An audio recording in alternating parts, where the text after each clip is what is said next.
नमस्कार दर्शकों, बात आज की चैनल के कार्यक्रम टॉप 10 में आपका स्वागत है। इस कार्यक्रम में हम आपको देश दुनिया की अभी तक की 10 बड़ी खबरें बताएंगे। तो नजर डालते हैं अभी तक की 10 बड़ी खबरों पर। बुधवार को राष्ट्रपति भवन में आयोजित डिफेंस इन्वेस्टिचर सेरेमनी 2025 के फेज 2 के दौरान सशस्त्र बलों, भारतीय तटरक्षक बल और सीमा सड़क संगठन के 92 अधिकारियों और जवानों को उनकी असाधारण सेवा कार्यों के लिए सम्मानित किया गया। समारोह में भारतीय सेना के लेफ्टिनेंट जनरल मनोज कुमार कटियार और सर्दन कमांड के कमांडर लेफ्टिनेंट जनरल धीरज सेठ को देश के उच्चतम शांतिकालीन सैन्य सम्मान परम विशिष्ट सेवा मेडल से नवाजा गया। इसके अलावा lieutenant general Dinesh Singh Rana, lieutenant general Amardeep Singh और air marshal Narmadeshwar Tiwari, air marshal Nagesh Kapoor को भी परम विशिष्ट सेवा मेडल से नवाजा गया।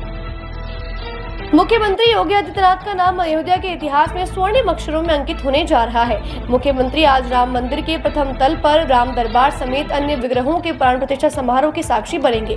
वे समारोह के मुख्य यजमान भी हैं। सीएम राम दरबार की मूर्ति से आवरण हटाएंगे और नेत्रों मिलन की भी प्रक्रिया पूरी करेंगे। संयोग है कि आज 5 जून को सीएम योगी आदित्यनाथ का 53वां जन्मदिन भी है और इस बार वे अपना जन्मदिन यहीं मना रहे हैं। सीएम योगी आज सुबह अयोध्या पहुंचे। सबसे पहले उन्होंने हनुमानगढ़ी में दर्शन पूजन किया।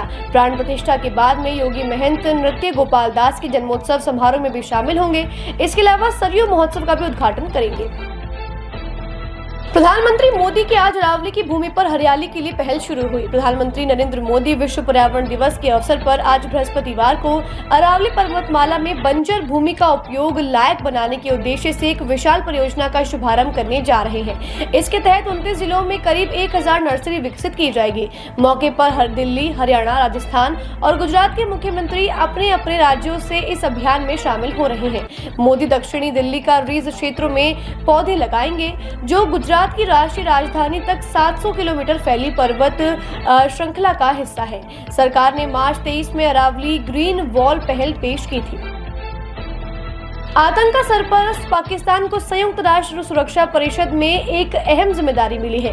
पाकिस्तान को तालिबान प्रतिबंध समिति का अध्यक्ष नियुक्त किया गया है। गुयाना और रूस इस समिति के उपाध्यक्ष के तौर पर ही काम करेंगे।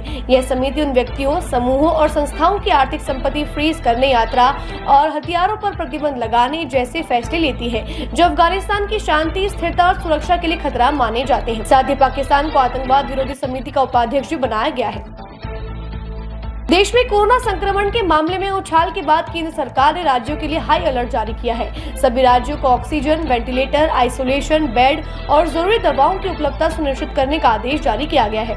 वहीं स्वास्थ्य मंत्रालय ने आज 5 जून को अस्पताल स्थल पर मॉक ड्रिल कराने का फैसला भी किया है। साथ ही राज्यों में निगरानी बढ़ाने के लिए भी कहा गया है। भारतीय स्वास्थ्य महानिदेशक डॉक्टर सुनीता शर्मा की अध्यक्षता में हुई बैठक में राज्य के स्वास्थ्य सचिवों ने मौजूदा तैयारी के बारे में जानकारी दी। मानसून ने समूचे पूर्वोत्तर क्षेत्र को कवर कर लिया है और वहां पिछले कई दिनों से बारिश हो रही है। अरुणाचल प्रदेश, असम, मणिपुर, मिजोरम समेत सभी राज्यों में बाढ़ ने विकराल रूप ले लिया है। 3 राज्यों में बाढ़ और बारिश से 9 लाख से अधिक लोग प्रभावित हुए हैं। भारी बारिश, बाढ़, भूस्खलन, तेज आंधी, तूफान से पूर्वोत्तर के लगभग सभी राज्यों में गंभीर स्थिति बनी हुई है। बारिश, बाढ़ से जुड़ी घटनाओं में अब तक 50 लोगों की जान जा चुकी है, जिनमें सबसे अधिक असम के 19 लोग शामिल हैं। 1500 से अधिक लोग जलमग्न हुए हैं। हजारों लोग राहत शिविर में रहने के लिए मजबूर हो गए हैं। सेना और वायुसेना फंसे लोगों को निकालने के लिए अभियान चला रही है। भारत को संयुक्त राष्ट्र के आर्थिक और सामाजिक परिषद के लिए चुना गया है। भारत वर्ष 2026 से 28 तक इस परिषद का सदस्य रहेगा। विदेश मंत्री एस जयशंकर ने इसकी जानकारी दी है। उन्होंने भारत के चयन के लिए संयुक्त राष्ट्र के सदस्य देशों को धन्यवाद देते हुए कहा कि भारत के प्रति भरोसा और समर्थन दिखाने के लिए वे सदस्य देशों का आभार व्यक्त करते हैं। उन्होंने इस सफलता के लिए न्यूयॉर्क में मौजूद भारतीय राजनयिकों की भी तारीफ की है। विदेश मंत्री जयशंकर ने कहा कि भारत इस परिषद को मजबूत करने के लिए काम करेगा और विकास से जुड़े मुद्दों के लिए प्रतिबद्ध रहेगा। पीएम नरेंद्र मोदी की अध्यक्षता में बुधवार देर शाम को मंत्रिपरिषद की बैठक हुई। ऑपरेशन सिंदूर की सफलता के बाद मंत्रिपरिषद की यह बैठक पहली थी। बैठक में मोदी सरकार की 11 साल और मोदी 3.0 के 1 साल पूरे होने पर एक प्रेजेंटेशन दिया गया। इसके जरिए बताने की कोशिश की गई कि मोदी सरकार ने क्या कुछ हासिल किया। दिल्ली के सुषमा स्वराज भवन में आयोजित यह बैठक लगभग 3 घंटे तक चली।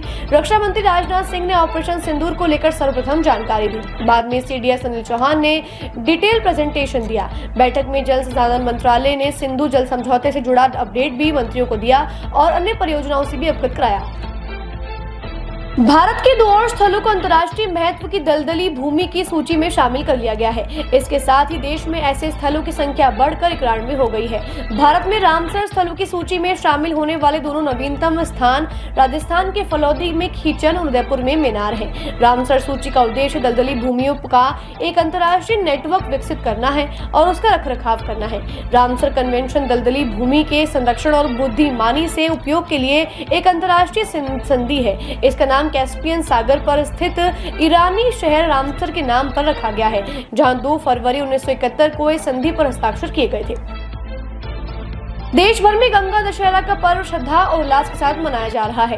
गंगा दशहरा को गंगा अवतरण दिवस भी कहा जाता है। इसी दिन देवी गंगा स्वर्ग से पृथ्वी पर अवतरित हुई थी। आज सुबह से ही विशेषकर उत्तर भारत में उत्तर प्रदेश, उत्तराखंड, बिहार और पश्चिम बंगाल में गंगा नदी के किनारे बसे शहरों में लोग सुबह से ही गंगा तट पर स्नान कर रहे हैं। हिंदू धर्म में कहा गया है कि इस दिन गंगा स्नान, गंगा जल का प्रयोग और दान करना विशेष लाभकारी होता है। गंगा की आराधना करने से पापों में मुक्ति मिलती है, व्यक्ति को मुक्ति मोक्ष का लाभ मिलता है। माना जाता है कि गंगा का जन्म भगवान विष्णु के पैरों से हुआ था और ये शिव जी की जटाओं में निवास करती है। टॉप 10 में आज के लिए बस इतना ही। कल फिर नई खबरों के साथ हम होंगे आपसे रूबरू। तब तक के लिए दीजिए इजाजत। नमस्कार।